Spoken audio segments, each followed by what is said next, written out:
अनीका काफ़ी देर तक रोती रही और फिर अपने आप को कंट्रोल करते हुए अपनी आंखों को पोंछती है और उस लड़की की डेड बॉडी को आराम से लेटा देती है, वहीं पर ज़मीन पर रख देती है। फिर हॉस्पिटल के लिए अपना फ़ोन निकालती।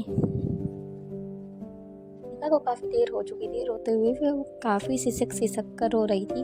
अनीका लंबे अरसे के बाद ऐसी हालत में थी क्योंकि अनीका अंदर ही अंदर टूट चुकी थी।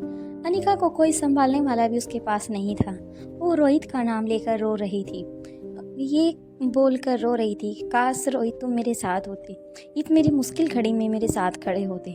जो रोहित था वो अपने फ़ोन में से देख रहा था और मन ही मन आराम से बोल रहा था, अनीका मैं तुम्हारे साथ ही हूँ, तुम बस अपने आप पर भरोसा रखो, तुम जहाँ एक एक कदम रखोगी मैं तुम्हारे साथ, तुम्हारा कदम से कदम बढ़ाकर तुम्हारे साथ चलूँगा। रोहित और अनीका काफ़ी मायूस हो चुके थे। अनीका अपनी आंखों को पोंछती है और उस लड़की की डेड बॉडी को आराम से ज़मीन पर रख देती है। फिर अपने फ़ोन को निकालती है और हॉस्पिटल में फ़ोन लगा देती है। कुछ टाइम बाद वहाँ पर एक नर्स फ़ोन उठाती है। अनीका उसको सारी बात बता देती है कि ऐसे ऐसे जो लड़की को मैं लेके आई थी अभी उसकी डेथ हो चुकी है और तुम एम्बुलेंस को यहाँ पर भेज दो। कुछ टाइम बाद ही एम्बुलेंस की गाड़ी वहाँ पर आ जाती है। उस लड़की को वो ले जाया जाता है। अनीका अब चुपचाप आराम से बेड पर जाकर लेट जाती है और अपनी आंखें बंद करके वो सब सीन सोचने लग जाती है जो उस लड़की के साथ हुआ। फिर अनीका सोचने लग जाती है, कुणाल डोगरा के बारे में मैं कैसा सोचती थी, वो तो उससे भी बदतर इंसान है। जैसे उसने जितनी भी लड़कियों की ऐसी हालत की है उनका बदला मैं उससे लूँगी। मैं बहुत जल्द करण डोगरा तुम्हारे पास आ रही हूँ। इसलिए अनीका जल्दी से अपनी आंखें पोंछती है और आराम से लेट जाती है। नेक्स्ट डे दूसरी तरफ जहाँ ये सब चल रहा था वहीं दूसरी तरफ बच्चे बेफिक्र होकर दादी माँ आशा मारवा के साथ विला में आराम से हर चीज़ को एंजॉय कर रहे थे।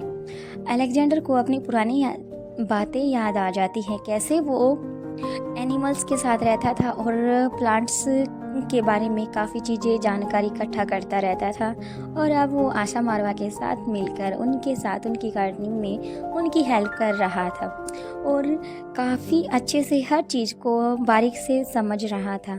जब आशा मारवा उसे बताती, बल्कि आर्यन और रिया इनसे काफ़ी दूर थे लेकिन वो भी बातें ध्यान से सुन रहे थे। लेकिन आशा मारवा बिल्कुल ध्यान से समझ पा रही थी कि अलेक्जेंडर बिल्कुल अपनी माँ की तरह सोच रहा है और देख रहा है और चीज़ों को बारीकी से समझ रहा है, इसलिए उसको और ज़्यादा डिटेल से आशा मारवा बताने लग गई। तभी दूसरी तरफ से सन्नी अपने फ़ोन पर लगा हुआ था काफ़ी टाइम से, क्योंकि मुक्ता की कॉल आई हुई थी। मुक्ता से काफ़ी देर तक बातें करने लग गया। मुक्ता भी सन्नी से बातें कर रही थी और हर चीज़ के बारे में पूछ रही थी। और तभी सनी कहता है कि शादी के बारे में क्या ख्याल है। मुक्ता कहती है, हाँ बिल्कुल तुम्हारा ही ख्याल है, जब तुम कहोगे तब बैंड बाजा लेकर मेरे घर आ जाना, मैं डोली में बैठकर तुम्हारे साथ चली जाऊंगी। तभी सनी हंसने लग जाता है। दूर खड़ी रिया आराम से सनी के फेस एक्सप्रेशन पर के भाव को आते जाते देख रही थी। फिर कुछ टाइम बाद सनी के पीछे जाकर खड़ी हो जाती है। अभी सनी मुक्ता का फ़ोन काटने वाला था, उससे पहले ही रिया ने सनी के पीछे से उसका फ़ोन छीन लिया और कहा कि चाची जी अभी टाइम है, अभी सनी चाचू को परेशान मत करो, वो हमारे साथ टाइम स्पेंड कर रहा है, अगर आपको आना है तो आप भी आ सकती हो, मोस्ट वेलकम। तब भी मुक्ता काफ़ी खुश हो गई। उसने कहा कि फ़िलहाल तुम कहाँ हो। तो तभी सनी ने रिया से फ़ोन छीन लिया और फिर कहा सारी जो वहाँ की डिटेल्स थी, जगह की लोकेशन, वो मुक्ता के पास सेंड कर दी। तभी सनी आगे कहता है, अगर तुम्हें ऐतराज़ ना हो तो तुम आ सकती हो, अगर तुम अपनी मर्ज़ी से, क्योंकि मैं नहीं चाहता कि मैं किसी तरह से प्रेशर करके तुम्हें यहाँ पर बुलाऊँ। अगर तुम आओगी तब भी मैं खुश हूँ, अगर नहीं आती हो तब भी मैं खुश हूँ।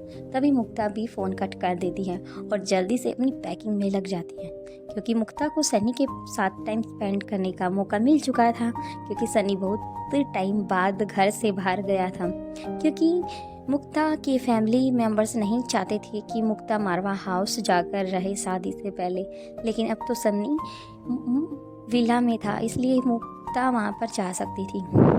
अपनी पैकिंग में लग जाती है। तभी वहाँ पर दूसरी तरफ दमयंती के पास अब और कुछ काम नहीं था, बस वो ये सोच रही थी कि मैं जल्द से जल्द पावर ड्रग्स को हासिल कर लूँ, क्योंकि मैं और किसी चीज़ के बारे में और ज़्यादा जानकारी इकट्ठा नहीं करना चाहती, नहीं कोई षड्यंत्र करना चाहती हूँ। मुझे बस पावर ड्रग्स चाहिए, बस पावर ड्रग्स चाहिए, क्योंकि पावर ड्रग्स के लिए मैंने अपने बेटे को भी मौत के निछावर कर दिया है, इसलिए मुझे ये पावर ड्रग्स चाहिए और मुझे अनिका का विनाश चाहिए। जैसे उसने मेरे साम्राज्य को तहस नहस किया था, ऐसे ही मैं अनिका की फैमिली और सब चीज़ों को तहस नहस कर दूंगी। ये सब हंस रही थी दमयंती कहकर। तभी एक और आती है और कहती है माशा। तभी दमयंती कहती है हाँ बोलो क्या बात है। तभी वो औरत घूंघट वाली कहती है माशा, दरअसल बात ऐसी है, जो आदमी हमने वहाँ पर पकड़ कर रखा है वो बहुत ज़्यादा बुखार से तप रहा है और हमने जितनी भी मेडिसिन दी है अभी तक उसका उस पर कोई असर नहीं है। अगर वो 24 हॉर्स ऐसे ही रहता है तो हमें उसे हॉस्पिटलाइज करना होगा।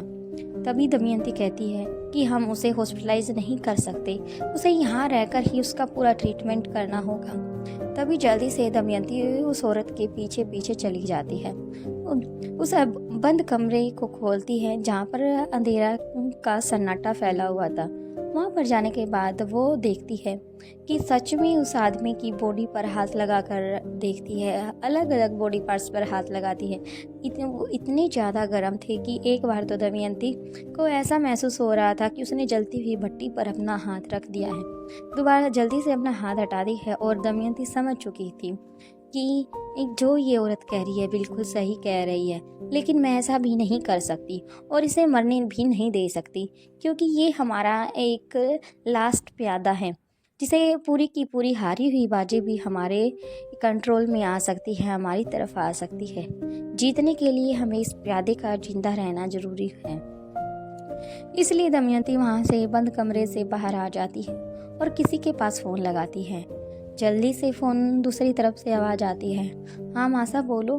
तभी दमयंती कहती है लच्छो, बात दरअसल ऐसी है, जो शख्स हमने उस अपनी तरफ पकड़ कर रखा है उस बंद कमरे में, उसको बहुत तेज बुखार है और उसका बुखार नहीं उतर रहा। काफ़ी देर तक औरतें पूरी कोशिश कर चुकी हैं, अब आखिरी कोशिश तुम करके देख लो, अगर तुमसे हो सके तो, नहीं फिर उसे किसी ऐसे डॉक्टर या फिर हॉस्पिटल में लेके जाना पड़ेगा।